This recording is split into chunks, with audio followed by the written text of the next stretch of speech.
Donc, bonjour à tous. Merci d'être venus aussi nombreux apparemment. Alors même si je ne peux pas vous voir, ça me fait plaisir de vous retrouver à travers un écran. On va parler, je pense que vous l'avez deviné aujourd'hui, de Sisteron. Ça a été assez évident dans le titre. Mais avant tout, je vais quand même me présenter parce que c'est vrai que c'est la première fois qu'on se côtoie par caméra interposée en tous les cas. Je fais partie d'un collectif de guides conférenciers. On est trois. On a commencé en 2014. Donc, il y a Mylène Margaille, il y a Jérôme Ségard et il y a moi-même, Arthur Carlier. Et on fait découvrir l'histoire de la région autour d'Aix-en-Provence. Alors, c'est vrai que j'habite près d'Aix-en-Provence aujourd'hui, mais j'ai fait mes études et je suis né plutôt dans le nord de la France, du côté de Reims. Et j'ai terminé mes études ici à Aix-en-Provence, où j'ai notamment travaillé sur l'alimentation des Aixois avec le CNRS. J'ai une formation d'archéologue et j'ai fouillé aussi. J'ai travaillé notamment sur les sites néolithiques à Ponto, donc c'est près de Martigues. Et c'est sous l'impulsion de ma femme, hein, Mylène Margaille, que j'ai voulu devenir aussi guide conférencier pour pouvoir partager toutes ces connaissances sur la région et bien notamment aujourd'hui sur Sisteron. Donc, on va parler de cette petite ville de Sisteron que vous avez. Alors, je dis petite parce qu'aujourd'hui, c'est 7500 habitants, Sisteron, sur environ une cinquantaine de kilomètres carrés. Et c'est une ville qui va beaucoup évoluer au fur et à mesure de l'histoire.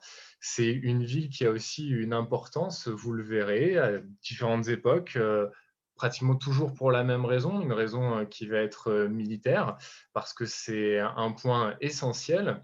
Mais avant d'aller plus avant dans ces détails, vous voyez que sur cette diapositive, on voit un petit peu toutes les thématiques qu'on va aborder aujourd'hui sous une forme chronologique finalement, même si on aura quelques thématiques un peu plus particulières. Donc, on va partir des tout débuts de Sisteron, notamment avec la présence. Alors, on parlera un petit peu des premiers habitants, on parlera rapidement du néolithique, mais on va se concentrer surtout sur la période proto-historique. Donc, pour ceux qui ne connaissent pas la proto-histoire, ne vous inquiétez pas, on définira un petit peu ce terme. Et puis, on va traverser les âges pour pouvoir bien comprendre ce qu'est Sisteron à travers l'histoire et ce qu'est Sisteron aujourd'hui. Donc là, vous pouvez voir qu'on a déjà le blason de Sisteron que vous avez ici, et puis la devise. Alors le blason se blasonne ainsi en héraldique, donc deux gueules à un grand S couronné, accompagné de deux fleurs de lys posées une à chaque flanc, et en pointe deux annelés, tous d'or. Donc deux gueules, c'est la couleur rouge que vous avez ici. Donc la couleur rouge, la couronne, vous la reconnaissez bien. Le S, c'est l'élément finalement principal de ce blason. Et puis, vous avez les deux fleurs de lys sur le côté, ainsi que les deux annelés en pointe. En pointe, ça veut dire au niveau de la pointe, donc en bas du blason. Et donc tous d'or, la couleur, le métal. Donc tout ceci, en fait, ça caractérise ce qu'est Sisteron, parce que dans la symbolique de l'héraldique, vous avez une signification à tous ces éléments qui sont ici. Le S représentant Sisteron et les différents autres éléments représentant finalement des symboles. Alors la couronne, par exemple, qui est au-dessus de Sisteron, qui est en chef, c'est-à-dire en haut, c'est un symbole de puissance et de protection reçue, parce que Sisteron va être une ville qui va être importante, qui va avoir à l'époque médiévale et après, et même avant d'ailleurs, une importance sur la juridiction, sur le côté aussi militaire, sur la gestion finalement du territoire qui l'entoure. Et cette couronne, elle représente tout cela. Les annelés que vous avez en pointe, eux, symbolent la fidélité, la grandeur, la noblesse, et aussi donc ce caractère juridictionnel de pouvoir en réalité avoir un contrôle sur le territoire qu'elle occupe. Ces annelés, en fait, ça vient des chevaliers, de la bague des chevaliers, et c'est pour ça que ça représente la fidélité, la noblesse et l'honneur. Et puis, vous avez les lys de chaque côté, Alors c'est vrai qu'aujourd'hui, quand on parle fleur de lys, on voit toujours tout de suite la royauté française, parce que c'est devenu un symbole, mais c'est les trois lys sur fond d'azur, hein, qui sont un symbole de la royauté française. Ici, c'est plutôt un symbole de pureté, et ça a toujours été utilisé finalement pour la pureté religieuse. Donc on a une ville qui va être religieuse aussi avec ce côté-là. Puis de l'autre côté, vous voyez donc la devise de Sisteron, donc tuta montibus et fluvis. Alors souvent, cette phrase, elle est traduite un peu mot à mot, et elle est traduite par protégé par les montagnes et les fleuves. Alors c'est vrai qu'on est pas loin de Marseille et on exagère toujours un petit peu, mais je pense que vous serez d'accord avec moi pour dire qu'il n'y a pas vraiment de montagne ni de fleuve près de Sisteron, même si on a des éléments du relief qui sont très importants. Et en fait, cette devise que vous avez là, elle montre bien la géographie locale et aussi l'importance et pourquoi on a choisi ce site. Parce qu'effectivement, moi, vous voyez, hein, j'ai traduit par protégé par les monts et rivières, parce que vous avez d'un côté le Bouèche qui va rejoindre la Durance. Donc, vous avez Sisteron qui est posé, je vais vous montrer ici, sur cette photo-là. On le voit bien, donc vous avez la Durance qui est de ce côté-là. Le Bouèche, on ne le voit pas, mais il rejoint la Durance à ce niveau-là, derrière la citadelle de Sisteron. Et vous avez ici ce monticule qui est répété en fait sur la rive gauche, qu'on ne voit pas sur la photo ici, donc de ce côté-là. La rive gauche parce qu'on parle de l'amont à l'aval, hein. Toujours quand on parle d'un fleuve de ces rives, vous commencez de l'amont dans l'aval, la rivière coulant ici du haut vers le bas de la photo. Donc on a bien effectivement Sisteron qui est protégé à la fois par des monts, par des collines si vous préférez, et par deux rivières, donc la Durance qui se jettera dans le Rhône et le Bouèche qui est derrière, qui lui se jette dans la Durance. Une Durance d'ailleurs qui va conditionner finalement ce que va être Sisteron plus tard, parce que ce mot de Durance est issu d'un dialecte probablement gaulois. Voilà, je vous le mets ici. Donc, Durance, ça vient de Dubro, qui veut dire l'eau courante. Pour une raison très simple, c'est que la Durance, c'est une rivière qui a énormément de débit. Et d'ailleurs, depuis des siècles et des siècles, depuis qu'on connaît et qu'on s'installe près de la Durance, on connaît le côté impétueux de cette rivière. À l'Ancien Régime, d'ailleurs, elle fait partie des trois fléaux de la Provence, qui sont d'une part cette rivière, la Durance, le Mistral, et puis le Parlement d'Aix-en-Provence. Bref, cette Durance, elle a la particularité d'avoir un lit qui est en tresse, c'est-à-dire d'avoir des chenaux qui vont un peu s'imbriquer les uns dans les autres, et vous avez un lit qui va être très important, un lit où il y a des crues. Et pour atteindre une rive à l'autre, ça peut être très important. Vous avez donc un espace qui est très important entre les rives, ce qui ne permet pas de la traverser facilement. Je vous remets la photo qui est ici, parce que vous remarquerez qu'à cet endroit précis, là où vous avez le pont de Sisteron, qui est finalement tout l'enjeu de cette installation, eh bien, vous avez le lit de la rivière qui est très petit. Ceci car vous avez une cluse ici, donc l'eau a creusé verticalement dans le rocher de ce sens-là et va permettre de pouvoir établir un passage facile sur la Durance, alors que partout ailleurs, vous avez un lit qui est impétueux. C'est pour ça que Sisteron va devenir un point important, parce que vous avez cette particularité géographique qui va donner tout son sens à la ville de Sisteron.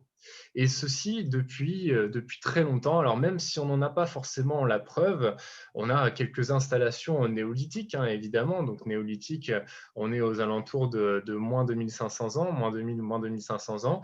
On a quelques installations, notamment on retrouve dans la région, partout en Provence d'ailleurs, des dolmens. C'est vrai que souvent les dolmens, on les voit en Bretagne, et alors grosse erreur que l'on fait, on les attribue aux populations gauloises. Non, c'est beaucoup plus ancien que cela. Et donc, on retrouve quelques traces éparses. Peut-être y avait-il déjà des populations qui étaient installées d'ailleurs ici, près de la Durance, parce que c'est un territoire finalement qui est très pratique pour une population sédentaire. Donc, les néolithiques sont les premiers à se sédentariser, à se poser. Et pourquoi c'est très pratique? Parce que vous êtes protégé par les rivières, on l'a vu, par le mont, par la colline, mais vous avez aussi un territoire qui est fertile avec l'eau qui coule justement aux abords de ce site. Donc, si vous voulez, de tout temps, Sisteron a été un lieu où s'installer est une bonne idée finalement. Et puis, ce pont, encore une fois, même si on n'a pas la trace archéologique ni historique, vous imaginez bien, pour des époques aussi reculées, a peut-être été déjà un point de franchissement à ces époques-là. Finalement, ce sera à partir de l'époque antique qu'on retrouvera ces traces archéologiques, et en tout cas dans les écrits aussi, hein, parce que le pont, évidemment, de ces époques-là, on ne les a pas retrouvés, mais dans les écrits, on sait que Sisteron est une étape importante. D'ailleurs, les premiers dont on entend parler et qui se sont installés ici et dont on est la trace par les Romains notamment, ce sont les Sogiontiques. Donc, c'est une population gauloise et on va tout de suite se diriger vers la protohistoire. Alors là, vous avez une carte de la France où vous avez énormément de noms, pas la peine de tous les retenir, mais la protohistoire, c'est un moment qui est important aujourd'hui au niveau historique parce qu'on avait un petit souci entre l'histoire et la préhistoire. Je suis sûr que vous vous rappelez tous la différence entre histoire et préhistoire, c'est la naissance de l'écriture. C'est-à-dire que pendant la préhistoire, eh bien, on n'a pas d'écriture et quand arrive l'écriture, ça devient l'histoire. Ce qui pose un petit problème parce que en fonction des régions dans lesquelles vous êtes, eh bien, vous n'avez pas l'écriture qui apparaît au même moment. Par exemple, on sait que les Égyptiens maîtrisaient l'écriture bien avant que dans les régions européennes, on ne la maîtrise. Et c'est pour ça qu'on a créé cette case que vous avez là, qui est la proto-histoire, parce que vous avez des populations qui vont maîtriser l'écriture et vous en avez d'autres qui ne vont pas la maîtriser ou qui ne vont pas l'utiliser, en tout cas pour conter leur histoire. Et c'est le cas de ces populations romaines grecques qui vont côtoyer ce qu'ils appellent les Celtes ou les Gaulois. D'ailleurs, moi, je n'ai pas parlé de Gaulois, j'ai parlé de population gauloise parce que vous avez énormément de tribus qui vont partager certes des mêmes d'origine culturelle ou même certains points de culture, mais qui vont être différents, notamment dans leurs relations politiques. Nous, on va surtout s'intéresser à cette région que vous avez ici, donc qui donnera la Provence un petit peu plus tard, et qui vont être les premiers finalement dans la France métropolitaine d'aujourd'hui à vraiment côtoyer cette romanité. Et c'est grec d'ailleurs, parce que les premiers Grecs qui vont s'installer, hein, la première ville française, c'est Massalia, hein, que vous avez juste ici, qui est un comptoir commercial grec et qui va avoir de l'importance dans l'histoire de la Provence et de Sisteron qu'on va raconter aujourd'hui. Finalement, Sisteron est de ce côté-là sous une confédération de peuples qu'on appelle les Voconces. Alors, vous avez, excusez-moi, beaucoup de populations différentes, on l'a dit, et puis ces Géontiques qui font partie des Voconces vont être ceux qui vont nommer Sisteron. C'est leur place forte, si vous voulez, déjà à l'époque. Et les Sogiontiques vont avoir une ville qui va être repérée. On a des écrits, en tout cas, on a des mentions de Sisteron sous le terme de Segustero. Et il y a beaucoup d'hypothèses hein, sur la linguistique, sur l'origine de ce mot. Ça viendrait de dialectes, bien entendu, gaulois. Et celle que je vous présente aujourd'hui me semble la plus la meilleure, pour moi en tout cas, avec cette racine sego qui veut dire fort et ster qui est un comparatif qui veut dire le plus fort. Alors ça fait peut-être un petit peu répétition, mais entendez par là le fort, la fortification la plus forte. Et on a déjà le caractère militaire de Sisteron qui se dessine ici. Ce n'est pas du tout la seule origine possible, c'est très difficile de remonter parfois dans ces écrits, dans ces langues qui n'ont pas été écrites justement et dont on a perdu énormément. Mais en tous les cas, à chaque fois, vous avez la notion de hauteur ou de protection dans le nom de Sisteron. Les populations dont je vous parlais Ce sont donc celles que vous avez sur votre droite dans la diapositive. Donc vous avez les Voconces en fait qui sont une confédération entre les Sogiontiques, les Avantiques et qui contrôlent toute cette partie ici que vous avez autour de Ségousteros au niveau de la Durance. Un peu plus loin, dans la région toujours, vous avez les Ligures qui sont ici et les Saliens. Toutes ces populations que vous avez là sur le pourtour méditerranéen, qui vont être importantes encore une fois dans l'histoire de Sisteron, ce sont finalement ce qu'on a pu appeler des Celto-Ligures. Alors, j'aime pas forcément ce terme parce que pour moi, les populations avaient des noms. Hein. Vous voyez qu'on a Saliens, Ligures, Voconces, etc. Et c'est une notion que j'aime bien évoquer parce que quand vous parlez de Gaule, finalement, on a l'impression que les Gaulois étaient tous unifiés. Et finalement, ce n'est pas forcément vrai. Nîmes, par exemple, s'est allié aux Romains, alors que d'autres, sous l'égide par exemple de Vercingétorix, se sont opposés à la romanité.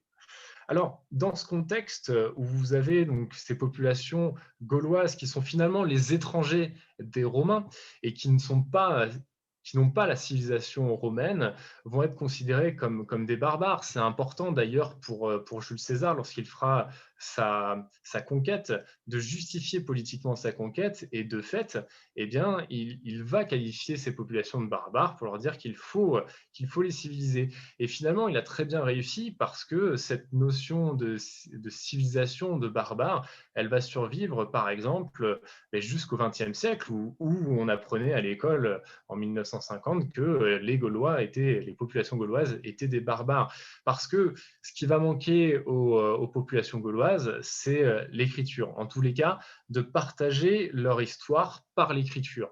Parce que les cultures gauloises sont des cultures qui se transmettent de façon orale, de druide à druide. Donc on n'a pas d'écrit, on a très peu d'écrits en fait sur la religion par exemple, ou sur leur histoire.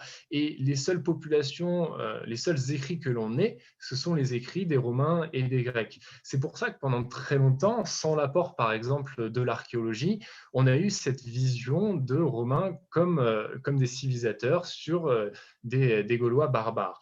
En tous les cas, dans notre région, il y a des éléments qui vont se mettre en place et qui vont être importants pour la suite. C'est la signature d'un féodis, c'est-à-dire en fait d'un traité d'amitié entre les deux grandes puissances de ce côté de la Méditerranée, Rome et Massalia. Massalia grecque, Massilia romaine. Donc, on a un traité d'amitié qui va se faire et à ce moment-là, au IIIe et au II siècle avant notre ère, on a tout le pourtour méditerranéen que vous avez ici qui va être contrôlé par les deux puissances. Rome aura les côtes italiennes, Rome aura les côtes de l'Espagne, dont vous devinez le début ici, et puis Marseille, elle va contrôler tout ce pourtour méditerranéen que vous avez là. Parce que certes, on parle de la ville de Marseille, mais vous avez aussi des créations, des fondations marseillaises, notamment Olbia, c'est-à-dire hier, aujourd'hui, Nicaea, Nice, et ils vont même aller jusqu'en Espagne en créant un comptoir qui s'appelle Emporion. Ils vont aussi remonter sur la vallée du Rhône. Je vous rappelle que la Durance, elle se jette dans le Rhône. Alors vous allez me dire quelle influence justement pour nos songes giontiques qui sont un petit peu plus hauts. Eh bien, il n'y a pas de Gaule ou des populations gauloises autarciques. Il y a beaucoup d'échanges et ces populations connaissent déjà les Marseillais, connaissent déjà les Romains. Donc il y a beaucoup d'échanges. Il y a déjà des routes commerciales qui sont bien en place. Et cette influence romaine et cette influence marseillaise qui se met en place va un peu manger parfois le territoire de ces confédérations, notamment la confédération des Voconces ou celle des Saliens que vous avez en bas. Et ils vont un petit peu se rebeller, si j'ai envie de dire, parce qu'ils ont envie de profiter aussi de cet argent des routes commerciales. Et notamment, ils vont attaquer le commerce romain qu'il y a sur ces routes. Ils vont se rebeller aussi contre Marseille. Les Saliens vont se regrouper dans ce qu'on appelle des oppidums. Et c'est le cas aussi pour les Sogiontiques. Ségousteros va être un oppidum, c'est-à-dire une ville fortifiée de hauteur. L'une des plus grandes de la région, qui est toujours en place, enfin dont on peut toujours voir les vestiges archéologiques, c'est Entremont qu'il y a au-dessus d'Aix-en-Provence, et c'est considéré aujourd'hui par les archéologues comme la capitale de la Provence. Alors Entremont, c'est le nom qu'on lui donne aujourd'hui. On n'a pas retrouvé la pancarte, hein, si vous voulez, donc on ne sait pas par contre quel nom elle avait à l'époque antique. On n'en a pas retrouvé de traces. Contrairement à Sisteron, hein, dont on a le nom écrit notamment sur les routes, parce que ça va être un grand passage pour les routes commerciales romaines, et puis bien sûr par la suite pour les armées. Donc justement, Sisteron, à l'époque romaine, va beaucoup apparaître dans les cartes, et notamment ici vous avez un extrait de la carte dite de Pöttinger, parce que c'est une copie d'une carte antique qui date du 1er siècle et qui a été copiée par Konrad Pöttinger au 15e siècle. Et cette carte, c'est une véritable mine d'informations pour tout le réseau routier des Romains. Ici, vous avez une carte de la France, hein, aujourd'hui, avec quelques-unes des principales routes que les Romains ont créées. Alors attention, comme je vous l'ai déjà dit, les Romains n'ont pas forcément inventé la route. La roue existe depuis le 4e millénaire avant notre ère, donc vous imaginez bien que si la roue existe, les routes existaient aussi déjà.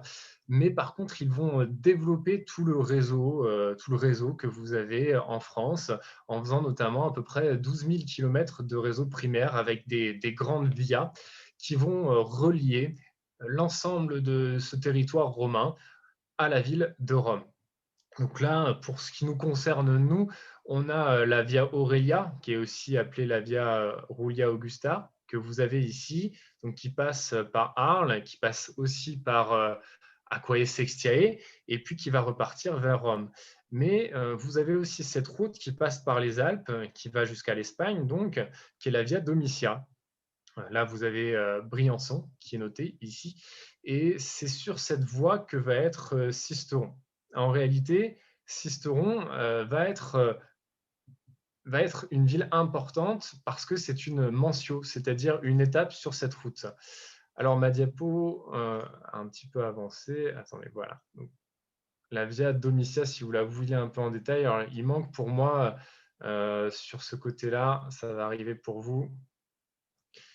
Voilà, ici le petit crochet vers Arles a relaté donc à l'époque, mais vous voyez que cette route, elle part de l'Espagne que vous avez ici, elle remonte vers Narbonne, Narbonne qui est la première colonie romaine en France métropolitaine, et puis qui va remonter au fur et à mesure, et Sisteron est ici. Narbonne est certes la première colonie romaine, mais vous avez Aix-en-Provence qui est ici, qui est la première fondation romaine. Parce que comme les populations locales, notamment les Saliens, les Sogiontiques, vont attaquer ces routes, Rome va se défendre et Marseille va se défendre. Lorsque les Saliens et les Sogiontiques vont se réunir dans des oppidums, eh bien, on va envoyer des généraux romains pour pouvoir essayer de contrôler ces populations et d'éviter que le commerce ne soit affecté entre Rome et l'Espagne. Le premier, c'est Flaccus qui va arriver en Provence. Alors, il va réussir à contrôler ces populations-là, mais sans jamais pouvoir mettre fin à cette guérilla. Et on a un deuxième général qui est très connu à Aix-en-Provence, qui s'appelle Gaius Sextus Calvinus, qui va lui mettre un terme un petit peu à cette domination des populations locales, en tout cas de cette guérilla, en prenant l'oppidum d'Entremont des Saliens, donc la capitale qui est près d'Aix-en-Provence, et en réduisant un peu à néant cette résistance, notamment parce qu'ils vont s'implanter en Provence en construisant dans la plaine en dessous d'Entremont un castrum d'abord, donc un camp fortifié romain, qui deviendra par la suite Aquae Sextiae Saluviorum, c'est-à-dire Aix-en-Provence. Et donc, si la conquête des Gaules se fait 70 ans après à peu près, la romanisation finalement en Provence, elle commence dès ce moment-là. Vous avez déjà une influence romaine qui va être très importante. Alors pendant tout le 1er siècle avant notre ère, les populations gauloises vont encore se rebeller, notamment à Entremont, mais les Sogiontiques aussi. et on va déboucher finalement sur un espèce de consensus où vous allez avoir un nouveau foedus qui va être acté entre Rome et les populations locales que vous avez ici, notamment pardon, pas les Sogdiantiques, les Voconces, donc la confédération dont faisaient partie les Sogdiantiques de Sisteron. Donc à ce moment-là, Sisteron n'a pas encore finalement d'indépendance par rapport aux Voconces. Elle fait partie de cette confédération. Mais au niveau des développements des routes romaines, on va avoir Sisteron qui va commencer à apparaître. Là, vous avez une partie de la carte de Pöttinger, qui est une énorme carte, hein. Elle part du Portugal, elle va jusqu'à l'Asie. Là, vous avez la mer Méditerranée qui est en dessous, et si la carte se continuait, si l'image se continuait, vous avez l'Afrique, hein, qui est repérée sur cette carte. Et vous avez donc des itinéraires. Vous voyez des traits rouges ici entre les villes. Donc là, c'est un peu coupé, mais c'est marqué Massilia Grecorum, donc Marseille. Là, Aix-en-Provence, avec des chiffres romains qui sont notés ici. Eh bien, c'est la distance en milles qui sépare les villes. Donc vous avez un vrai itinéraire, une vraie carte routière, si vous voulez, qui date de l'Antiquité, qui a été copiée au XVe siècle, qui est ici. Là, on a la Via Aurelia qui passe à Aix, mais ici, vous avez la Via Domitia.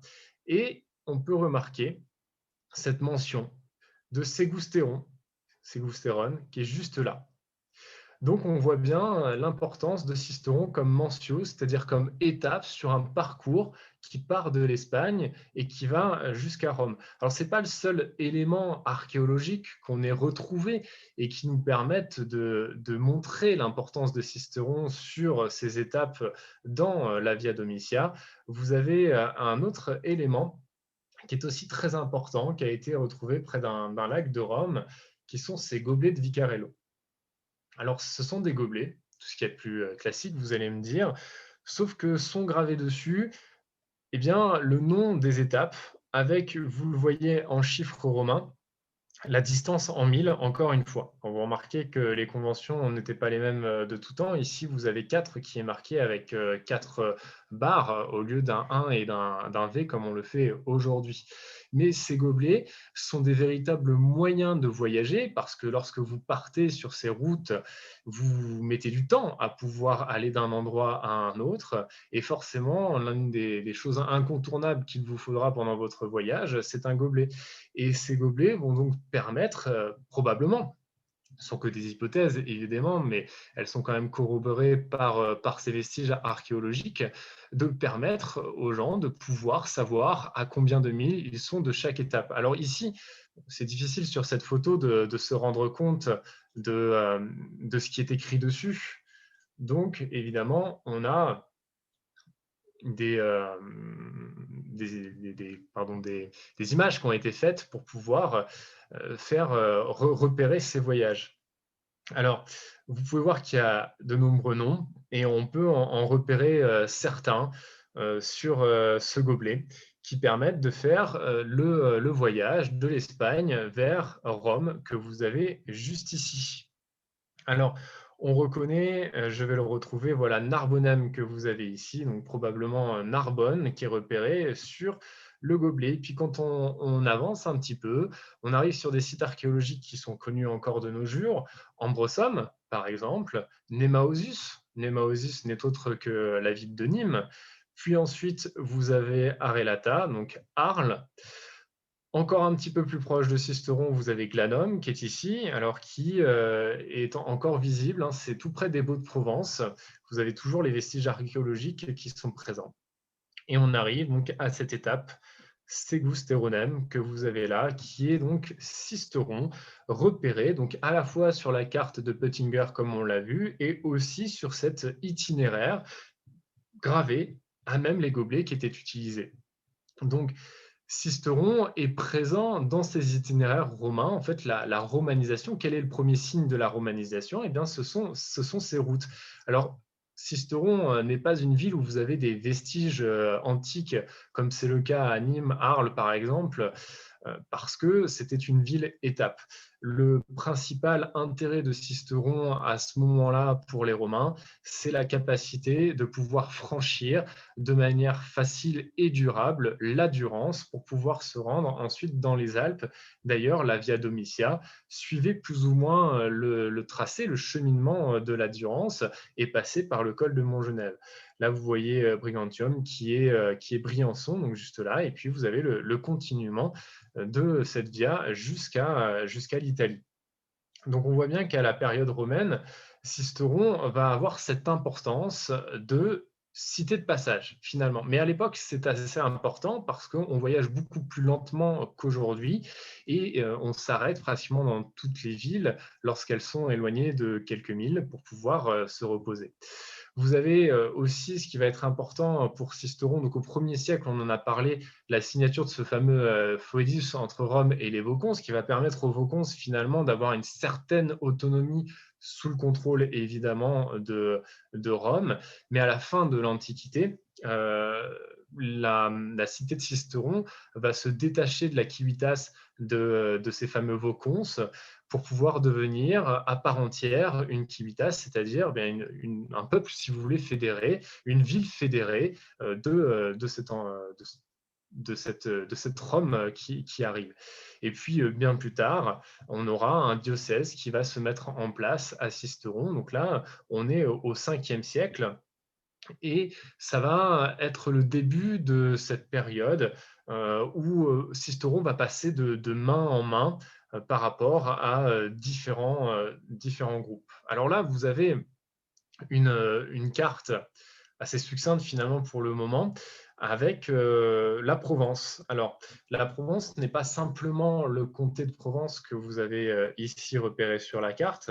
Il faut englober le marquisat de Provence et le comté de Forcalquier. Et vous verrez pourquoi, plus tard, on sera au XIIe siècle, on fait cette différence entre ces trois parties, ces trois terrains que vous avez là.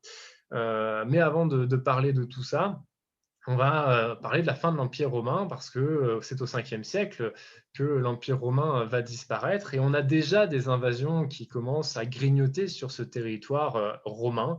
Et notamment, on a des populations qui vont arriver à la fois du nord de l'Europe et de l'est de l'Europe. Donc on a les Burgondes, par exemple, qui vont pendant un temps prendre le contrôle des régions près de Sisteron. Et vous avez aussi les Ostrogoths qui vont venir jusqu'à Sisteron. Les Ostrogoths, dont le chef à cette époque-là est aussi le roi d'Italie. Donc finalement, Sisteron, pendant un temps, pendant quelques années, va devenir, encore une fois, si on considère que Rome était l'Italie, sous le contrôle donc de l'Italie. Sisteron, à ce moment-là, va passer de main en main parce qu'ensuite, elle va être rendue aux Burgondes, façon de faire de la diplomatie, si vous voulez, pour ensuite tomber sous l'égide des comtes d'Arles, puis finalement du comte de Forcalquier. Alors là, on va entrer dans une histoire de famille, si j'ai envie de dire, avec la généalogie des différents chefs, des différentes personnes qui ont contrôlé cette région de la Provence. Et vous allez voir que finalement, Sisteron va avoir une importance particulière dans cette généalogie parce que va être signé à Sisteron un testament qui va forger finalement l'histoire de la Provence. Alors comme je vous le disais, vous allez voir, on en a beaucoup. On va commencer par le comte d'Arles, j'ai un peu trop zoomé, le comte d'Arles, qui va donner naissance à deux fils. Et ce qu'il faut savoir à ce moment-là, c'est qu'en Provence, on est aux alentours du 9e siècle, on a un petit peu avancé dans l'histoire pour pouvoir se retrouver à Sisteron. Au 9e siècle, vous n'avez pas de système de primogénité, c'est-à-dire celui qui est né en premier, le premier des garçons, va hériter du titre de son père. Non. Au niveau de la succession de la Provence, les différents fils doivent régner de manière indivisible sur cette Provence. Alors, vous allez voir qu'au début, sur les premières générations, ça ne va pas forcément poser de problème parce que vous voyez bien cet arbre généalogique où on a deux personnes, deux fils, Rodboald Ier et Guillaume Ier, donc ils sont tous les deux comtes de Provence, vous n'en avez pas qu'un à ce moment-là, et qui vont tous les deux donner naissance à un seul fils. Donc je vais y arriver, Rodboald II, pardon, et puis Guillaume II, comte de Provence. Jusque-là, tout se passe bien pour le contrôle de la Provence, il n'y a aucun souci. Vous voyez ensuite que Rodboald va avoir un fils qui n'aura pas de descendance. Donc c'est déjà un premier problème et vous verrez pourquoi ensuite. De l'autre côté de la branche, on a trois hommes qui vont naître de Guillaume II et qui vont donner aussi pour eux des fils. Alors, sauf pour Guillaume IV que vous avez ici, mais vous avez Foulque Bertrand et Godefroy Ier qui vont avoir chacun des fils qui vont être donc comtes de Provence. Donc là, encore une fois, vous voyez que certaines branches s'arrêtent au niveau de Geoffroy II de Provence, Guillaume IV de Provence. Il n'y a pas de descendants. Vous avez Bertrand II aussi qui va mourir sans descendance, j'entends mâle, et Guillaume V, lui, ne va avoir qu'une fille. C'est là où on va avoir un problème. Parce que Bertrand Ier n'a pas de descendant mâle non plus, et vous avez donc l'arrêt de cette branche mâle de la famille des comtes de Provence qui va s'arrêter avec Bertrand II que vous avez ici en 1093. Donc on est à la toute fin du XIe siècle et finalement le comté de Provence va être transmis cette fois-ci par les femmes, donc notamment Adélaïde que vous avez là, Gerberge qui est ici, et puis aussi par une personne dont on n'a pas réussi à lire le nom ou dont on n'a pas le nom, qui est ici donc de la descendance de Bertrand Ier, qui va se marier avec Raymond IV que vous avez là, comte de Toulouse. Et là, vous avez un problème parce qu'il n'y a plus de descendants mâles et vous avez eu 3 mariages à 3 familles différentes. La famille d'Urgel, donc on est en Espagne. Vous avez la famille ici de Gévaudan qui finalement, si on descend un peu, vous le voyez, va devenir la branche de Barcelone. Et vous avez de l'autre côté Toulouse. Donc on a 3 maisons qui vont se disputer la Provence parce qu'elles n'ont pas envie de régner de manière indivisible sur cette Provence. Donc on a la maison de Toulouse, on a la maison d'Urgel et on a la maison de Barcelone. Et on va, au début du XIIe siècle, avoir ce qu'on appelle les guerres Beaux-Cinq, qui vont éclater entre ces 3 familles. Alors, Beaux-Cinq, ça vient des Baux de Provence, parce que la famille des Baux de Provence s'est illustrée dans cette bataille, notamment en boutant hors de la Provence les envahisseurs catalans qui venaient avec leurs prétentions. Alors, ça ne marchera pas forcément bien parce que vous savez peut-être que finalement, les comtes de Barcelone vont être très présents en Provence à ce moment-là. Donc, au niveau de cette division que vous avez là, donc comte de Toulouse qui va avoir en fait une partie, on va diviser cette Provence. On va la diviser en 3. Alors, d'abord en 2. En 1125, on va diviser la Provence, une partie, le comté de Provence que vous avez là, qui sera à la maison de Barcelone, qui fera d'Aix sa capitale. Et puis vous avez une autre partie de la Provence qui réunit les deux ici, le marquisat de Provence, qui lui appartiendra à la famille de Toulouse. Et vous avez bien compris qu'à ce moment-là, il y a un petit souci parce qu'il y a 3 familles et qu'il y a 2 parties. Le comté de Forcalquier n'a pas encore été divisé. Et c'est par la suite, par de nouvelles guerres, que ce sera réglé. 1150 environ, vous avez la famille d'Urgel qui va hériter du comté de Forcalquier que vous avez ici. Donc Sisteron fait partie de ce comté de Forcalquier et donc au XIe siècle, Sisteron ne fait pas partie de la Provence. Elle est l'entrée de la Provence. D'ailleurs, Frédéric Mistral dit que Sisteron, c'est la clé de la Provence, c'est la poterne de ce comté de Provence. Ce sera vrai par la suite si on continue la généalogie, parce que vous allez voir, on va continuer un petit peu et vous verrez que finalement, le comté de Forcalquier et le comté de Provence vont se réunir. Donc on va abandonner un petit peu la branche toulousaine que vous avez sur la gauche pour se concentrer sur les descendants de Foulques-Bertrand que vous avez ici, qui va donner deux branches. Donc la branche des comtes de Forcalquier, famille d'Urgell d'un côté, et la branche barcelonaise de l'autre. Donc Raymond Béranger III va régner en tant que comte de Barcelone et va finalement hériter aussi de ce comté de Provence pour ses héritiers. Vous voyez ici Béranger Raymond qui va devenir comte de Provence, une branche qui va finalement s'éteindre avec Raymond Béranger II qui n'a pas de descendance masculine. De l'autre côté, le comte de Barcelone, Raymond Béranger IV, va donner naissance à deux fils, un qui n'aura pas de descendance et un qui s'appelle Alphonse II, qui va devenir comte de Provence et qui va donner naissance à son fils aussi, Alphonse II. Alors, à ne pas confondre, Alphonse II, roi d'Aragon, et Alphonse II, comte de Provence. Mais ces comtes de Provence vont finalement prétexter que comme Raymond Béranger n'a pas de descendance mâle, ils vont s'approprier le titre de Provence.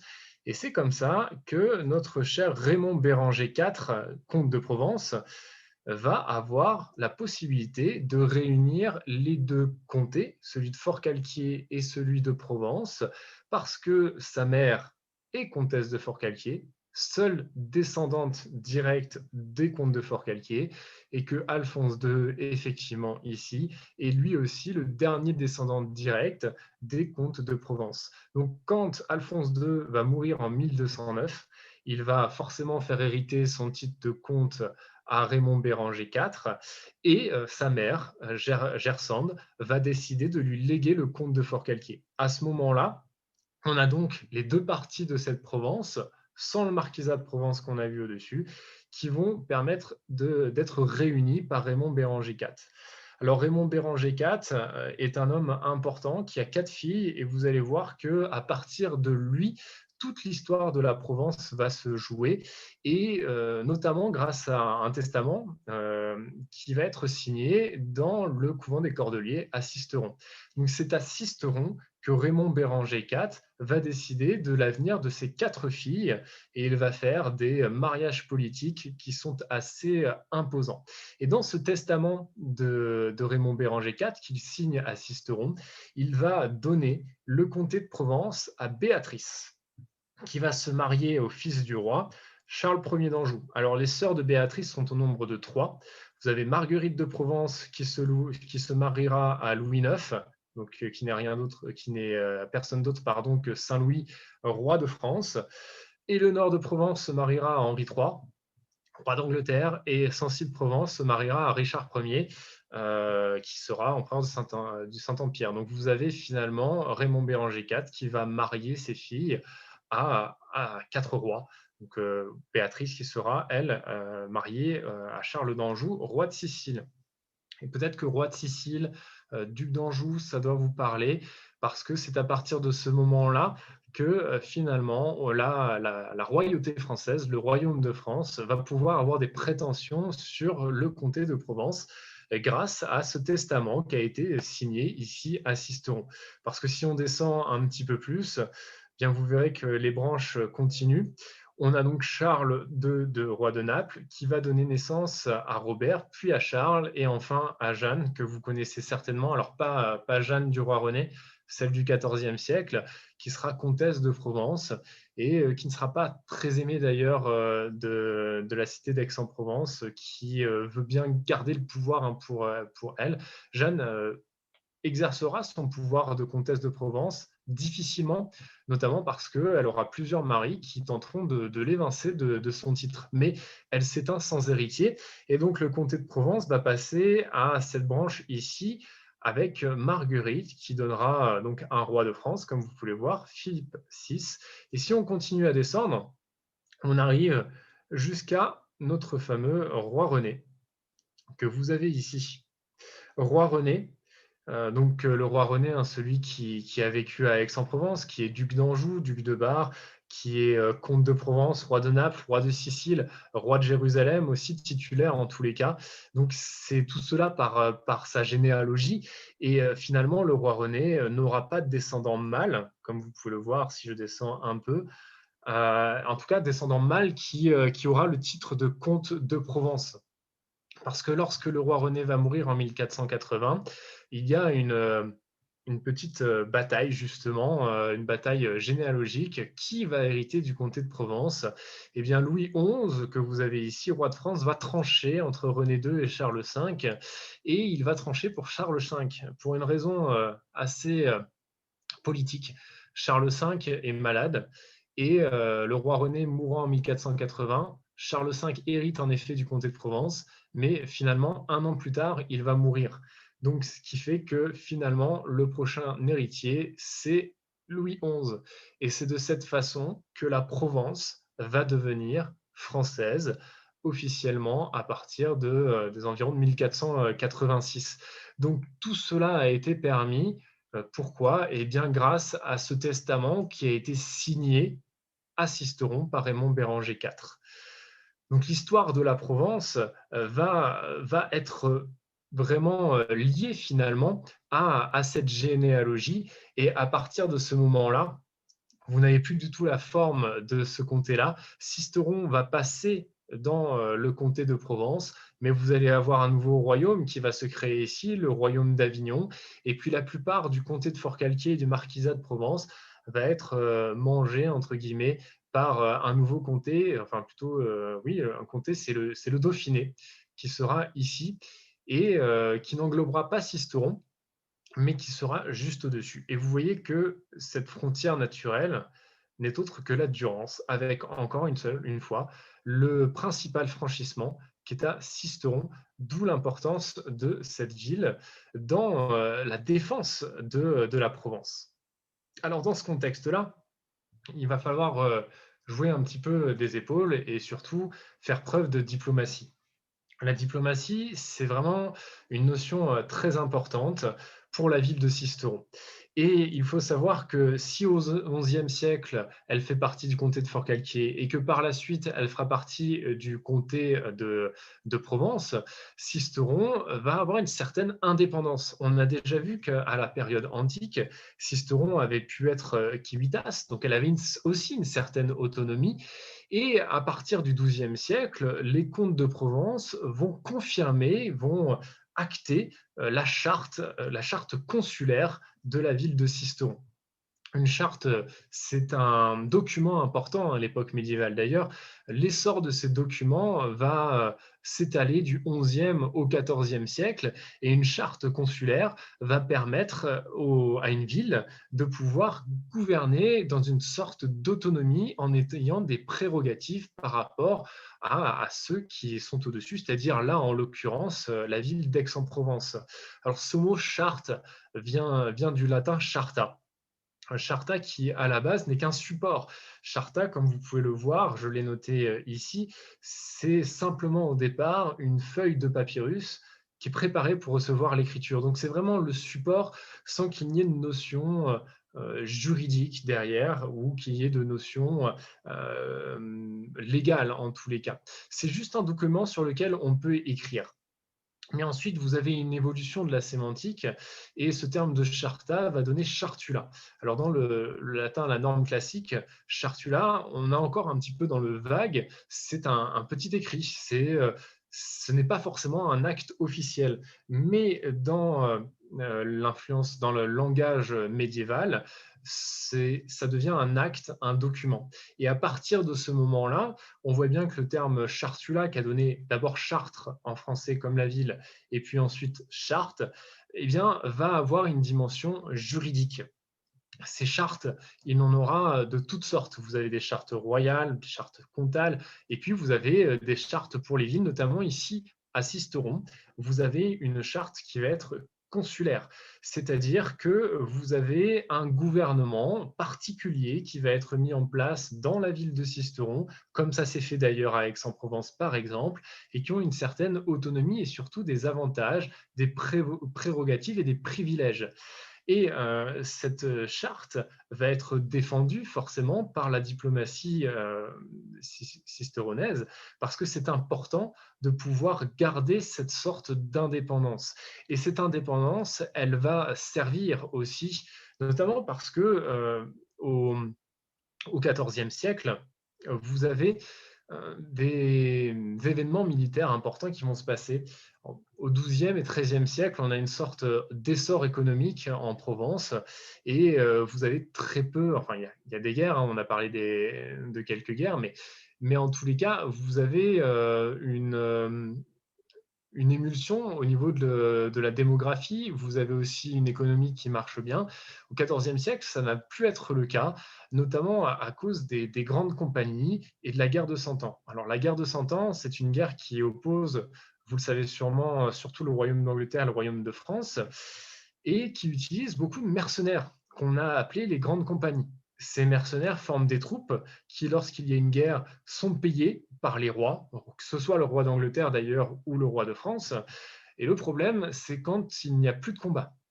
Ces différents groupes militaires, ces groupes armés, ces soldats, ces gendarmes vont être dans les campagnes, dans les provinces françaises et ne sont plus payés. Donc, logiquement, qu'est-ce qu'elles vont faire?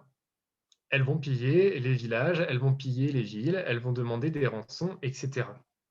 Et premier détail important de la guerre de Cent Ans, enfin en tout cas pour ces grandes compagnies, pour l'influence que cela va avoir sur la région, c'est le traité de Bretigny, qui est aussi appelé le traité de Calais, qui est signé en 1360 et qui est vraiment une terrible conséquence de la guerre de Cent Ans pour le royaume de France, qui est mis à mal, qui perd son contrôle de la Manche, qui perd aussi une bonne partie du contrôle de la côte atlantique, qui va être reprise par les Anglais. En plus, les Normands vont soutenir les Anglais. Donc, on a une bonne partie de tout l'ouest de ce royaume de France qui va être amputé. Un traité qui est aussi un traité avec de l'argent dedans, c'est-à-dire que le royaume de France va devoir payer les Anglais. Mais ceci va être fait pour pouvoir donner du temps en fait au royaume de France pour pouvoir ensuite récupérer ces terres. Et comme ces grandes compagnies qu'on ne paye plus ravagent les territoires français, eh bien, on va demander à un connétable, qui est assez connu d'ailleurs à cette époque-là, qui s'appelle Du Guesclin, de mener les grandes compagnies en dehors de France. Et notamment, Du Guesclin va être envoyé en Espagne pour une guerre de succession. Et il va passer par la Provence. Alors, c'est pas forcément à partir de ce moment-là que la Provence va beaucoup subir les grandes compagnies. C'est surtout à la fin du XIVe siècle et au début du XVe siècle que vous avez ces grandes compagnies qui vont sévir dans la région. À un moment où la peste sévit en Provence et d'ailleurs partout en Europe, et aussi un moment où vous avez, comme on l'a vu avec l'arbre généalogique que je vous ai montré tout à l'heure, des guerres de succession avec des branches qui vont se battre entre elles pour pouvoir eh bien, contrôler leur partie de territoire. Alors on est bien après le testament dont je vous ai parlé, qui a été signé à Sisteron. Et ces troupes, ces grandes compagnies, elles ont plusieurs noms, les routiers, parce qu'elles sont sur les routes, mais aussi parfois le nom d'où ces populations viennent. Donc on a bretons ou anglais qui ont été retenus, surtout ici en Provence, et qui ont fait ces ravages, qui ont rançonné le pays. Et tout autour de Sisteron, vous aviez ces troupes qui étaient présentes. Alors dans le Dauphiné, justement, au-dessus de Sisteron, Sisteron étant la clé pour pouvoir passer la Durance. Alors, il y a d'autres points d'entrée, mais Sisteron en est l'un des plus importants. Et c'est à ce moment-là que la diplomatie de Sisteron va se mettre en route. On assiste dans les contes, hein, c'est en fait dans les contes qu'on voit qu'il y a beaucoup d'ambassades qui vont être envoyées à un développement de ces ambassades. Parce que Sisteron va décider, pour pouvoir mettre fin à tous ces pillages, de négocier. Et elle va envoyer des cadeaux, notamment aux chefs des grandes compagnies, et négocier avec eux. Il y a des villages qui vont être capturés, qui vont permettre d'être des points d'appui à ces grandes compagnies, et que Sisteron va libérer, notamment en donnant des rançons. quand des chevaux vont être volés dans la région, Sisteron négociera aussi pour pouvoir récupérer ces chevaux, forcément contre de l'argent. Donc on a une véritable mafia, entre guillemets, hein, qui se met en place parce que ça devient un commerce. Les grandes compagnies, n'ayant plus de ressources par les rois qui les avaient employés avant, doivent trouver le moyen de nourrir les hommes qui les suivent. Et ils sont menés, comme je vous le disais, notamment par du Guesclin qui passe par là pour finalement protéger les campagnes françaises et éviter que ces heurts aient lieu en France. À ce moment-là, Sisteron va développer son réseau politique et son réseau diplomatique et un petit peu outrepasser ses prérogatives. Parce que Sisteron fait partie de la Provence et au-dessus de Sisteron, vous avez donc le comté de Provence, le comte de Provence et la ville d'Aix-en-Provence. D'ailleurs, on se rend compte que la plupart des ambassades de Sisteron sont envoyées à la capitale, à Aix-en-Provence, pour pouvoir protéger leurs privilèges et pour pouvoir évidemment en demander d'autres. Mais ce dont on se rend compte à la fin du XIVe siècle et du XVe siècle, c'est que Sisteron va commencer à envoyer des ambassades aux villes qui sont proches d'elle, en Provence évidemment, mais aussi, et là c'est là où elle va un peu outrepasser ses prérogatives, à des villes du Dauphiné. Parce que le pouvoir comtal étant tellement dépassé par les événements et ayant du mal à juguler tous ces pillages que vous avez en Provence faits par les grandes compagnies, eh bien, les cités vont devoir se protéger elles-mêmes. Et c'est pour cela que Sisteron va nouer des alliances avec des villes qui sont à la fois en Provence, mais aussi dans le Dauphiné, pour pouvoir réagir ensemble à ce problème des grandes compagnies qui sévissent tout autour de Sisteron et dans les villages aux alentours. Donc c'est à ce moment-là que Sisteron va prendre une importance au niveau de la diplomatie, mais une diplomatie qui va être évidemment soutenue par de la dissuasion. Parce que, évidemment, la diplomatie marche, mais parfois vous avez besoin d'un point d'appui. Et c'est finalement avec ces fortifications que Sisteron va être un point central du réseau de défense de la Provence. Alors, la partie médiévale qui existe à cette époque-là et dont on a encore la trace, c'est ce mur que vous avez tout en haut de la citadelle aujourd'hui, un mur qui fait probablement partie d'un château du XIIe, voire du XIIIe siècle.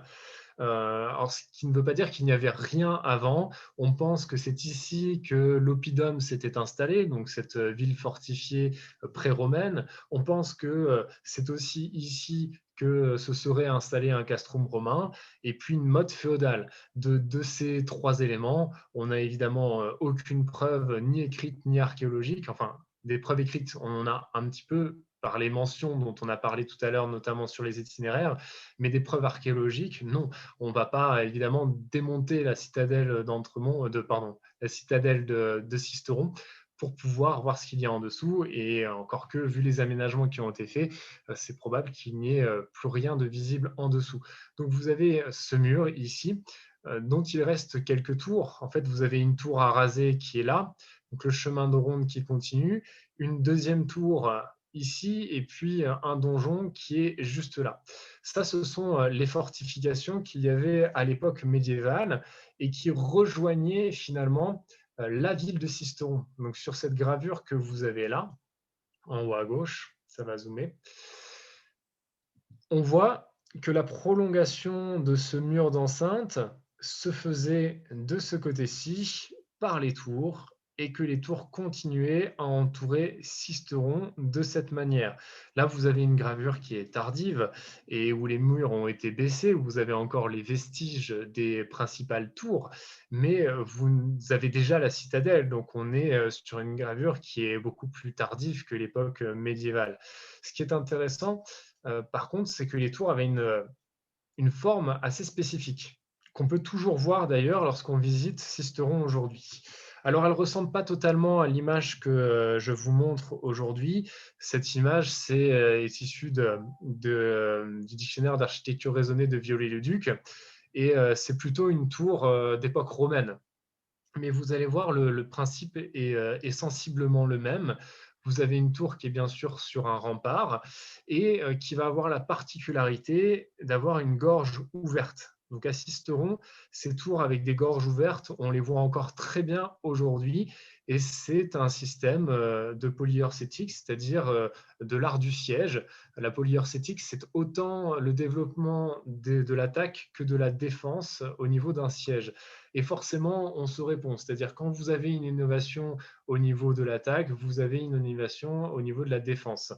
Ce système défensif de la tour à gorge ouverte eh bien, est pratique lorsque les assiégeants ont réussi à pénétrer sur votre chemin de ronde et dans vos tours. Parce que alors ici, vous voyez d'ailleurs que les tours n'étaient pas ouvertes sur le chemin de ronde. Il y avait ces poutres qui permettaient de poser des planches pour pouvoir passer d'un côté à l'autre et qu'on pouvait enlever pour segmentariser en fait le rempart. Mais ceci, je vous le dis, encore une fois, c'est une représentation d'une tour romaine et pas des tours de Sisteron. Le principe, par contre, qui est similaire, c'est cette gorge, c'est-à-dire que vous êtes ouvert. Lorsqu'on défend la défense est à l'extérieur, c'est-à-dire que quand vous tirez à l'extérieur ou quand on vous tire dessus, vous êtes protégé, notamment par les créneaux que vous avez ici. Et vous avez des meurtrières. Alors ici, vous voyez, ce ne sont pas des meurtrières, mais à l'époque médiévale, ce qui est présent d'ailleurs sur les tours quand on visite Sisteron, ce sont des archères, c'est-à-dire des meurtrières qui permettaient de tirer à l'arc.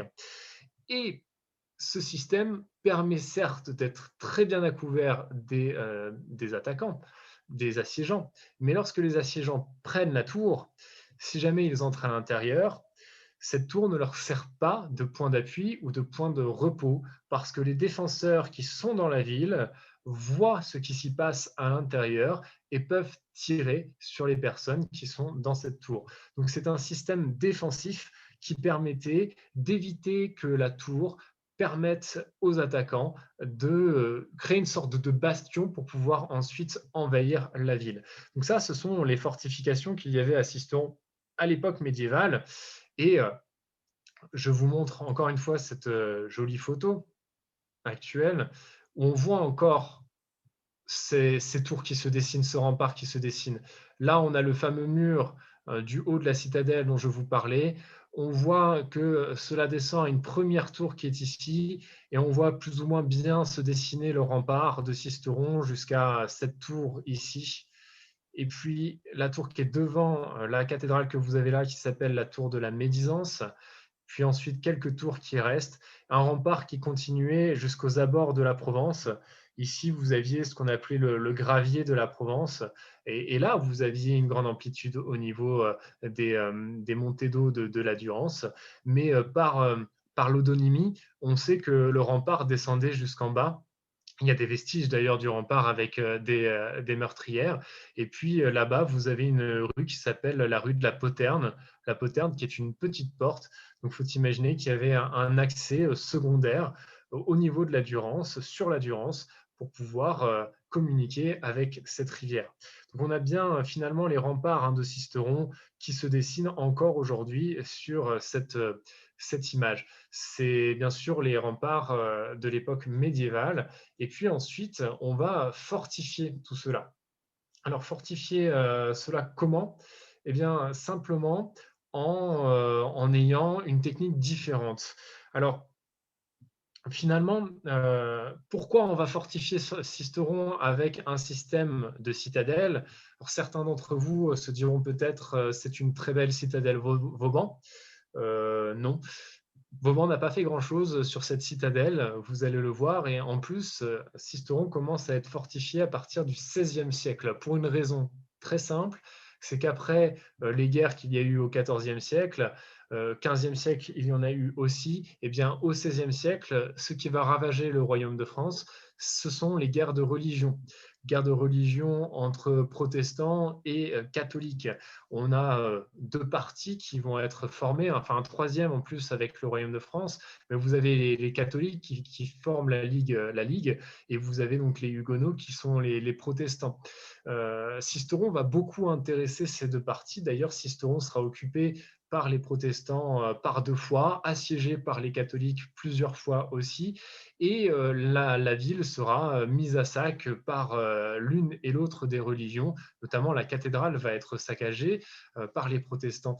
Mais pourquoi cette citadelle va apparaître? Eh bien justement parce que, certes, elle va garder la Provence, elle va défendre la ville, mais elle va permettre aussi de contrôler la ville de Sisteron. C'est-à-dire que c'est un moyen à la fois de pouvoir contrôler la ville qui est au-dessous. Vous n'avez pas la même personne qui gouverne la citadelle que la même personne qui gouverne la ville. Et ce sera d'ailleurs d'autant plus visible lorsque tout à l'heure je vous parlerai de Sisteron et des 100 jours.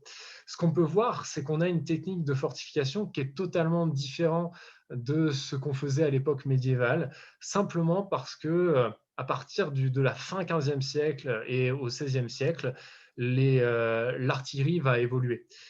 On va avoir des canons qui vont tirer des boulets de fer et qui vont mettre à mal les fortifications classiques avec des murs de châteaux. Donc, on va inventer de nouveaux moyens de se protéger de ces différentes artilleries qui tirent en tir direct, c'est-à-dire de façon à taper directement dans les murs.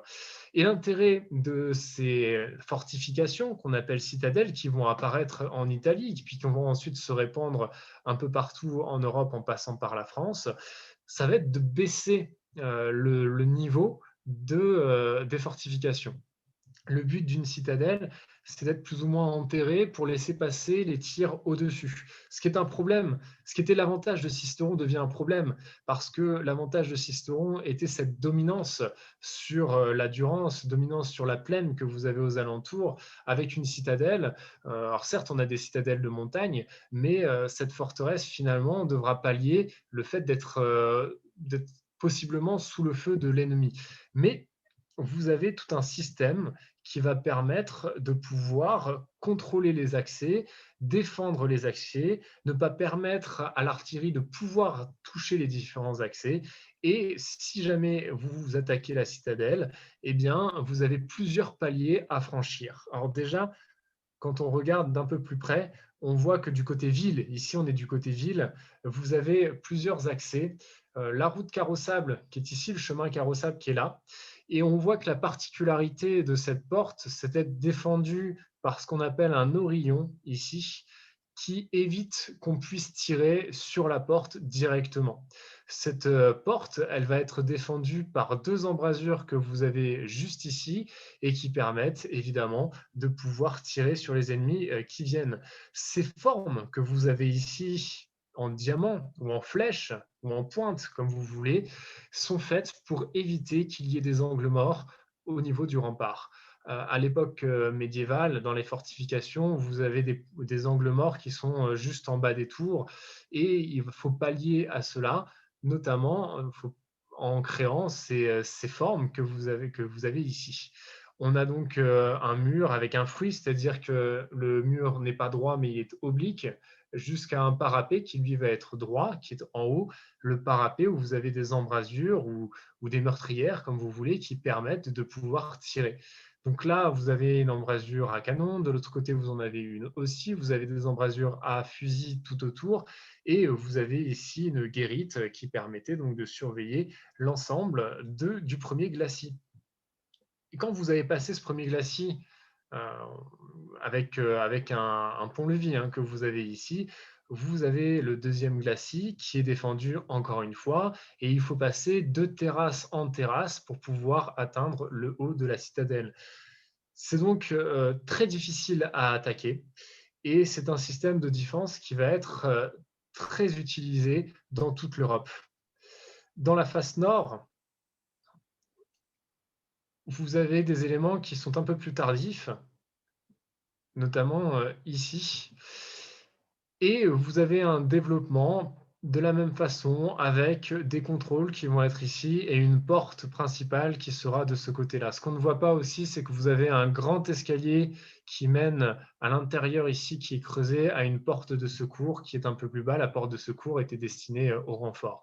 Alors, Vauban est venu ici. Vauban a mesuré, comme on dit, la citadelle, et il a fait un énorme projet pour rétablir cette citadelle haut niveau de son époque, c'est-à-dire au niveau du XVIIe siècle. Il avait même englobé Sisteron en entier. Sisteron devait être entouré d'énormes tours bastillonnées. Donc on a tout un projet faramineux de Vauban qui va être fait. Alors par manque de volonté ou surtout par manque d'argent, il y a très peu d'éléments qui ont été proposés par Vauban qui vont être finalement réalisés.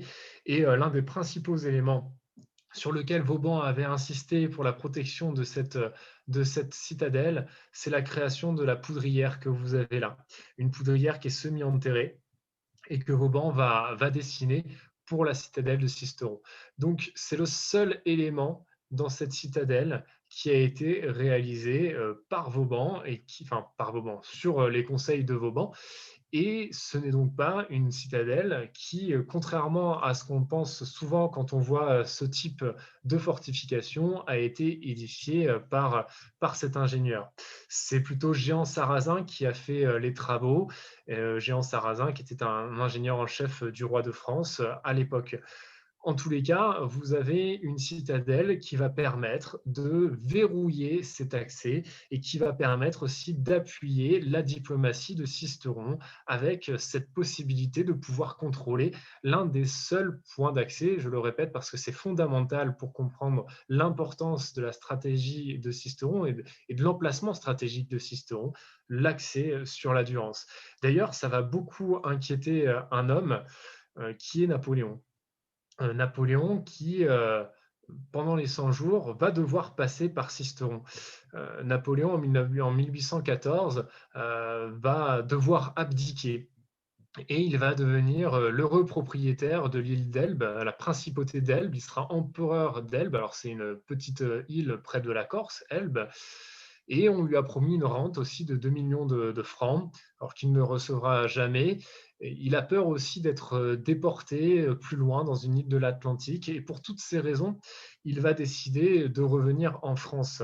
Et c'est ce qu'on appelle cet épisode des 100 jours, alors qui, contrairement à ce qu'on pense, n'est pas la durée pendant laquelle Napoléon va revenir, mais la période pendant laquelle le trône de France va être vaqué par le roi. En tous les cas, c'est le 28 février 1815 que Napoléon va s'évader de l'île d'Elbe avec un peu plus de 1000 hommes et notamment un de ses généraux qui est Cambronne. Ils vont arriver sur les côtes de Golfe-Juan, c'est-à-dire près de Hyères. Ils vont y arriver le 1er mars et va commencer la remontée vers Paris. Napoléon fait le choix de ne pas passer par la vallée du Rhône parce que la vallée du Rhône est hostile à l'empereur, elle est foncièrement royaliste. Alors il va préférer plutôt remonter la vallée de la Durance, enfin atteindre la Durance et traverser cette Durance à Sisteron parce que le Dauphiné, il le sait, supportera son retour, l'aidera dans son retour. Par contre, ce qui lui fait évidemment peur, c'est cette fameuse citadelle de Sisteron qui peut mettre fin à tous les espoirs de Napoléon de retrouver le pouvoir, parce que cette cité est une forteresse qui n'aura aucun mal à défaire la petite troupe qu'il a de seulement 1000 hommes. Alors, c'est le 4 mars que Napoléon va arriver aux abords de Sisteron. Il va séjourner sur la rive gauche de la Durance pour pouvoir, le soir, envoyer son général Cambronne, son avant-garde, vers Sisteron pour pouvoir avoir des nouvelles de la ville. Entre-temps, évidemment, les habitants de Sisteron et surtout son maire sont au courant de l'arrivée de Napoléon et va se mettre en place toute une stratégie, entre guillemets, par rapport à 3 hommes dont vous avez les noms qui viennent d'apparaître.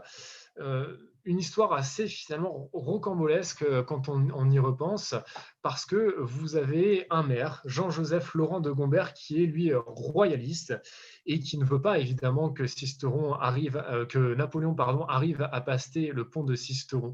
Et il va donc demander appui au gouverneur Machemin, qui gouverne la citadelle, pour pouvoir lui demander de l'aide, pour pouvoir lui demander des fusils, de la poudre, des canons. Et s'il a les canons de la citadelle, évidemment, le pont ne pourra pas être pris par Napoléon.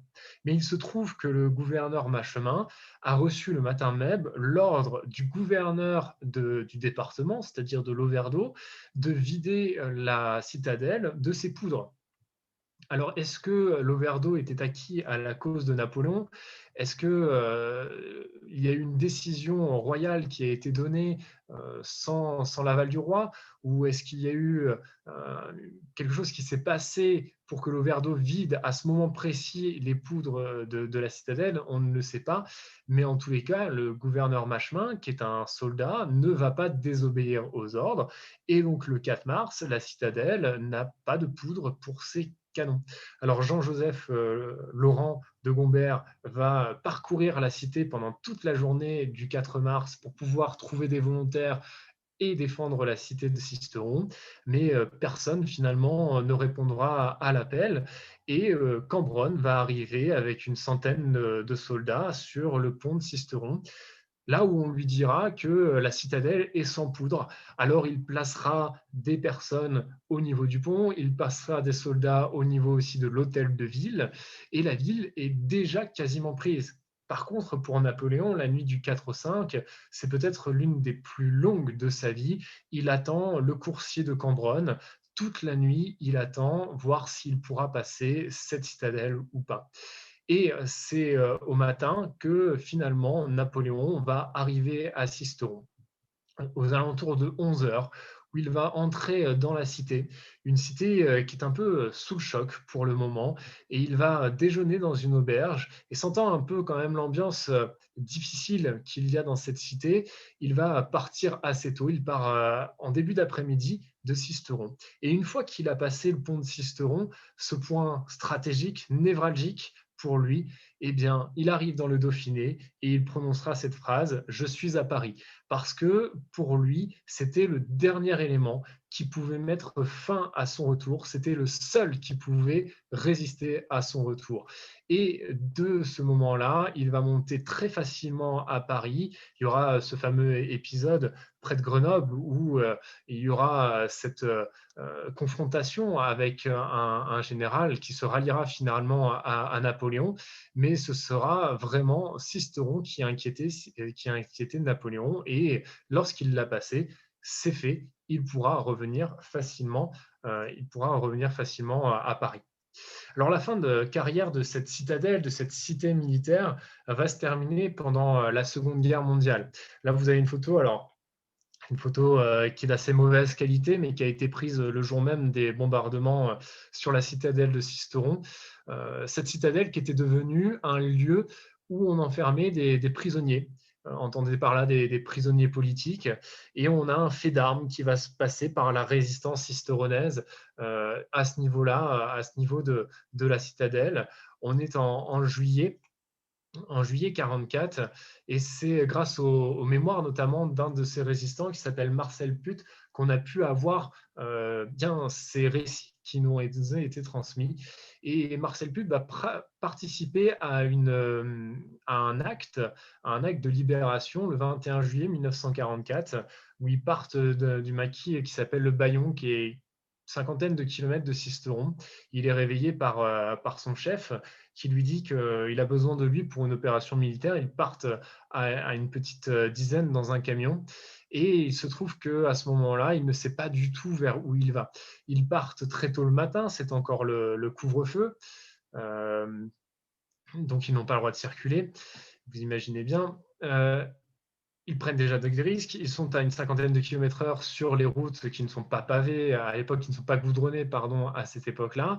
Et ce n'est qu'au petit matin, lorsque l'aube arrive, qu'ils arrivent aux environs de Sisteron et que Marcel va savoir pourquoi il est là.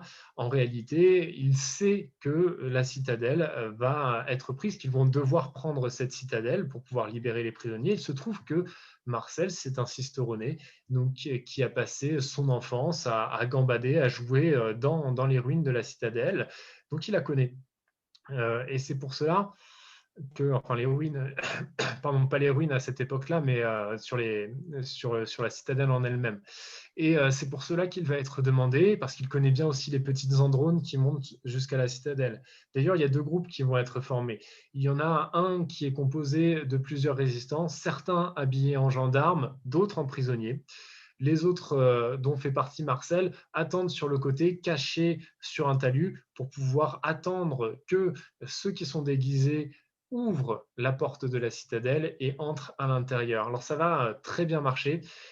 Ce groupe va permettre l'entrée dans la citadelle. Ils vont croiser un Allemand qui est en train de se raser, mais ce n'est pas leur objectif, on passe à côté. Et puis ils arrivent sur le deuxième étage de la citadelle, où vous avez un nid de mitrailleuse qui est juste en face d'eux.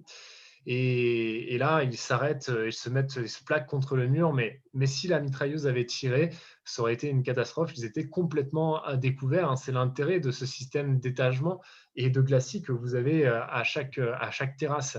Mais il se trouve que le tireur, heureusement pour eux, était un Polonais enrôlé de force dans l'armée allemande et qu'il a agité un drapeau blanc, il a mis son fusil au-dessus de sa tête et il est descendu à la rencontre des résistants, ce qui leur permettra d'investir la citadelle et de libérer 41 prisonniers politiques, c'est-à-dire des résistants, hein, ne vous y trompez pas, et puis des prisonniers aussi de droit commun, des Allemands. Ils ont arrêté un milicien. Et pour eux, c'est aussi le moyen de se ravitailler en arbres et en munitions. Alors, on est à un moment où, dans cet été 44, vous allez avoir beaucoup d'opérations qui vont être suivies de revanches et on va avoir un système qui va monter crescendo parce que on sent bien d'un côté comme de l'autre que des événements vont arriver. D'ailleurs, en juillet, vous avez déjà eu le débarquement de Normandie depuis presque un peu plus d'un mois maintenant.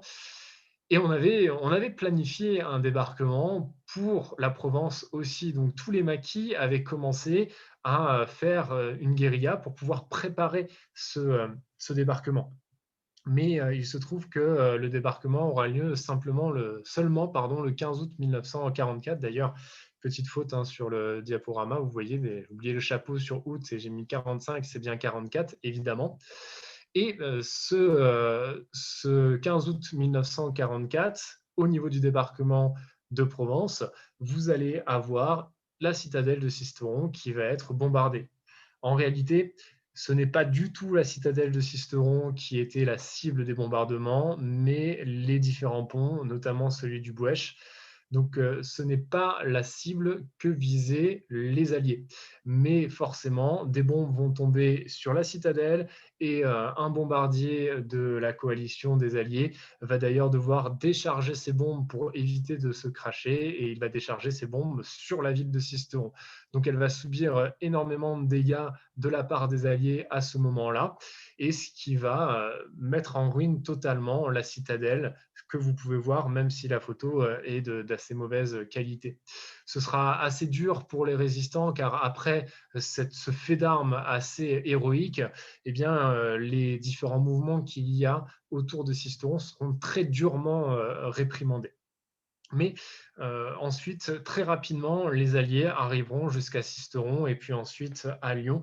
Et c'est le dernier moment de la carrière militaire finalement de Sisteron avec cette citadelle qui ne sera plus utilisée à partir de ce moment-là, même comme prison, comme ça a pu être le cas. Et c'est à ce moment-là qu'une association qui s'appelle ATM va prendre en charge les dossiers pour pouvoir restaurer cette citadelle et pouvoir permettre aujourd'hui de la visiter. Visiter d'ailleurs cette citadelle qui est classée monument historique. Alors, on voit que pendant la plupart de la vie de Sisteron, ce qui a défini son état d'être, c'était cette capacité à pouvoir défendre le pont et cette capacité à pouvoir contrôler l'accès, notamment par les fortifications qu'on a présentées. Aujourd'hui, Sisteron, vous l'imaginez bien, a beaucoup changé. On n'a plus la fonction militaire que vous aviez avant, mais ça n'en reste pas moins une ville stratégique dans un certain sens, notamment pour la Provence.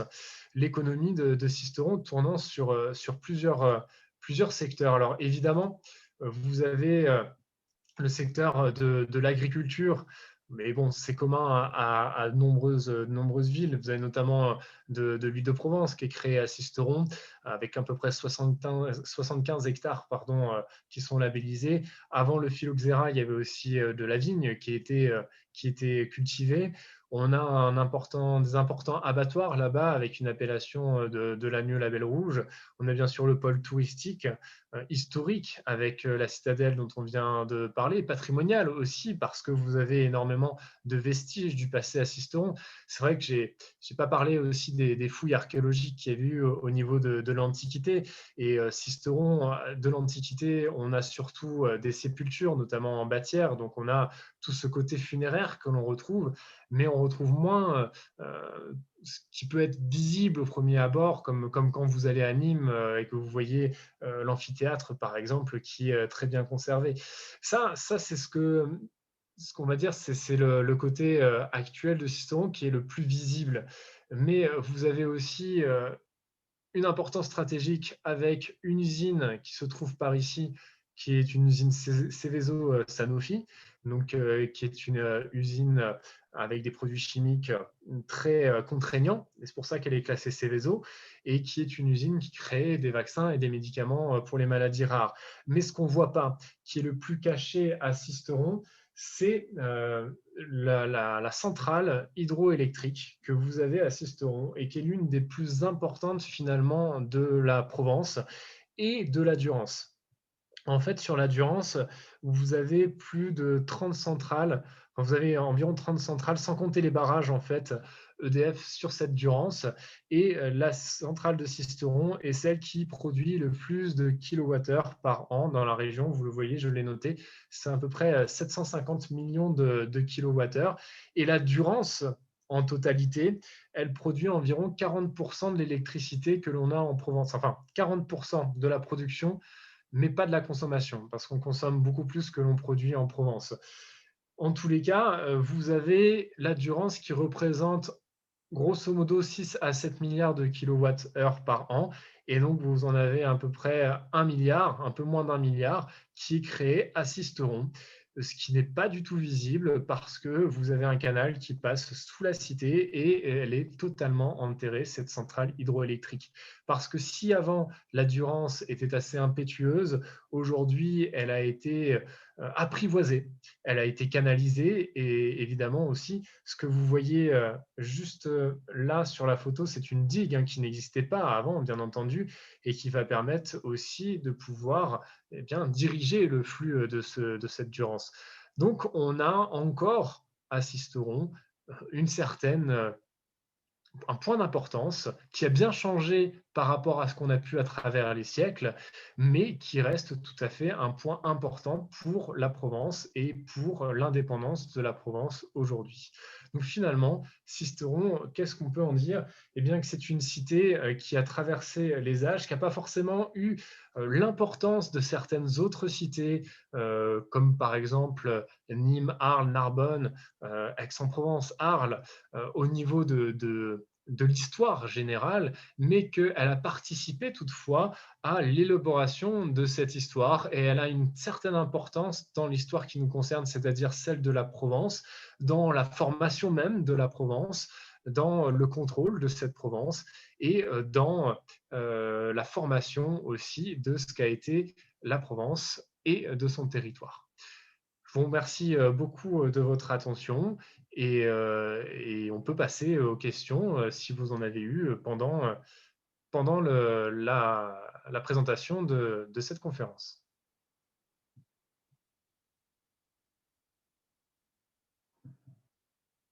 Alors, je ne sais pas si Marie-France est là. Oui, Arthur? Oui. Alors, est-ce qu'il y a éventuellement des questions? Alors, je suis en train de vérifier. Petit message sympathique, superbe conférence. Bravo Arthur. Ça, Merci c'est Madame beaucoup. Valentin. Je vais peut-être réactiver. Alors, est-ce qu'il y a des questions en micro? Je n'en ai pas dans le chat. Moi, je vais proposer de réactiver les micros. On va essayer de faire ça tranquillement.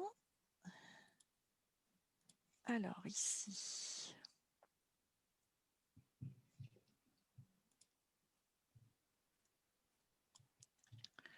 Ouais, vous avez la fonctionnalité pour réactiver vos micros. Donc, si quelqu'un veut prendre la parole, n'hésitez pas.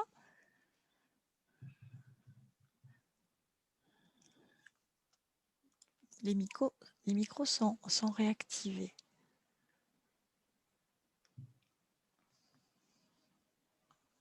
Allô, allô, est-ce que quelqu'un peut me répondre pour vérifier si vous avez bien la connexion au micro?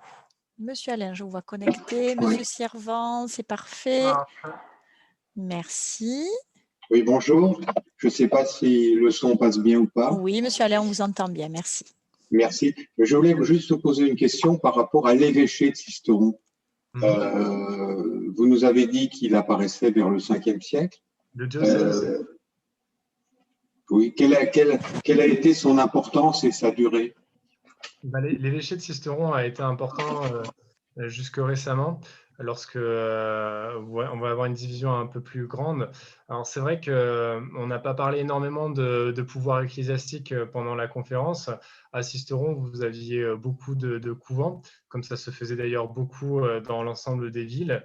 Et l'évêché avait une importance sur la région qu'il y avait autour, jusqu'à la frontière environ du diocèse d'Aix-en-Provence. Il y a quelqu'un qui parle en même temps. Bon, j'ai coupé le micro. Oui, d'accord. Donc, on avait une importance effectivement à ce niveau-là. Donc, on avait ce pouvoir supplémentaire à ce moment, effectivement.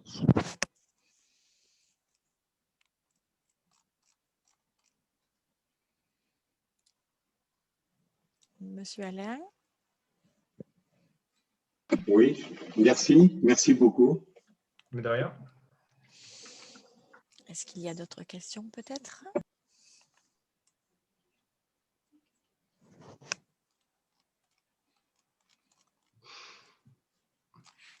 Bon, d'ailleurs, si je continue un peu, en fait, vous avez donc la cathédrale, hein, qui est la cathédrale qui a plusieurs noms, en fait, et on se rend compte qu'au même emplacement, vous aviez plusieurs églises.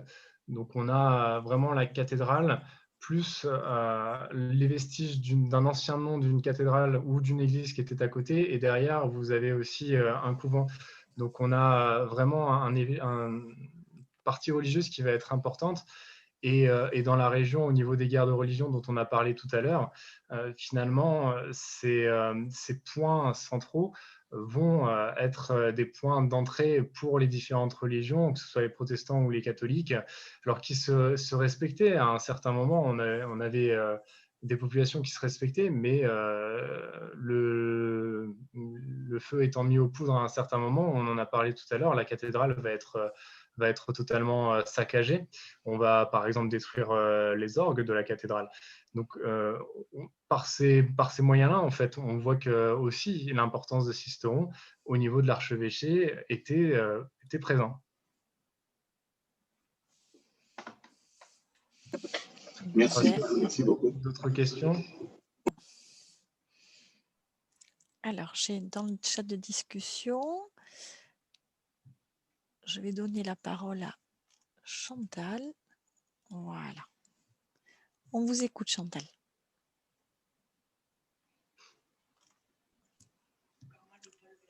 Vous pouvez voter votre question. Vous me parlez de position militaire de Sisteron stratégique.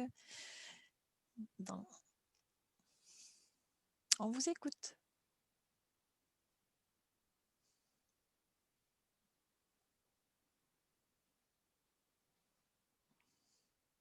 Bon. Que des matières premières, des céréales et tout ça et tout ça. Alors, oui, on n'a pas entendu le début de la phrase, effectivement. Ça s'est connecté au milieu. La position économique, enfin, dans l'économie. Oui. Ah, ça coupe. Monsieur, de mémoire, c'est Monsieur Sipoli, je reconnais votre voix. Ça coupe au niveau du micro. Il y a un tout petit bout de phrase et ça s'arrête après. La question par écrit. Sa position économique. Vous avez un petit souci de micro là. Bon, est-ce qu'il y a d'autres questions éventuellement?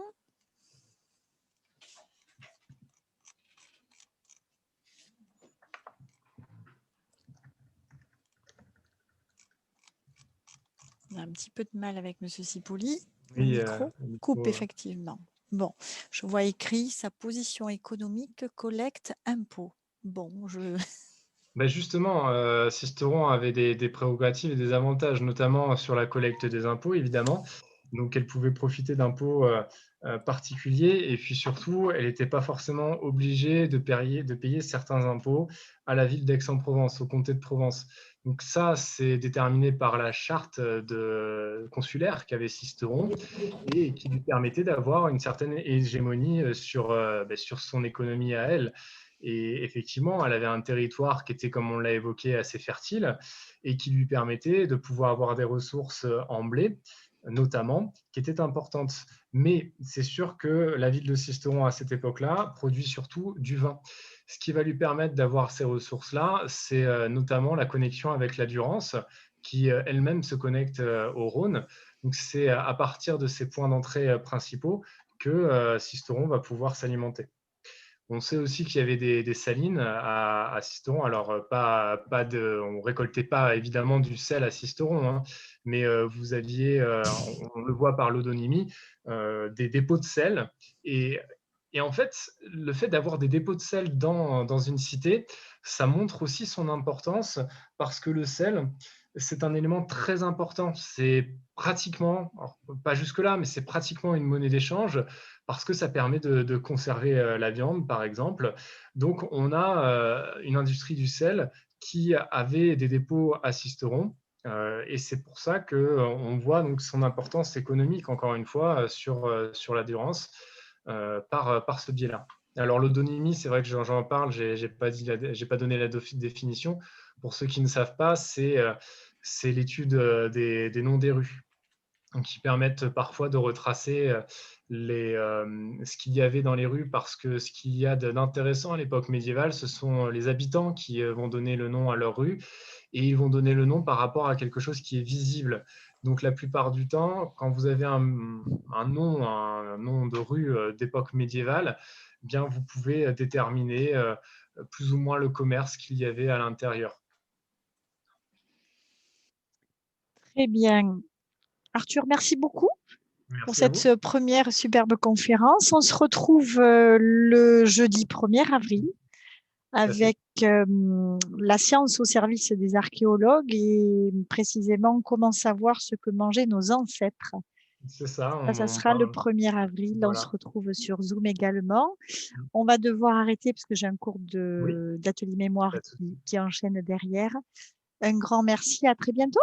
Merci, à bientôt. Au revoir à tous. Merci à tous. Bonne soirée à tous. Merci.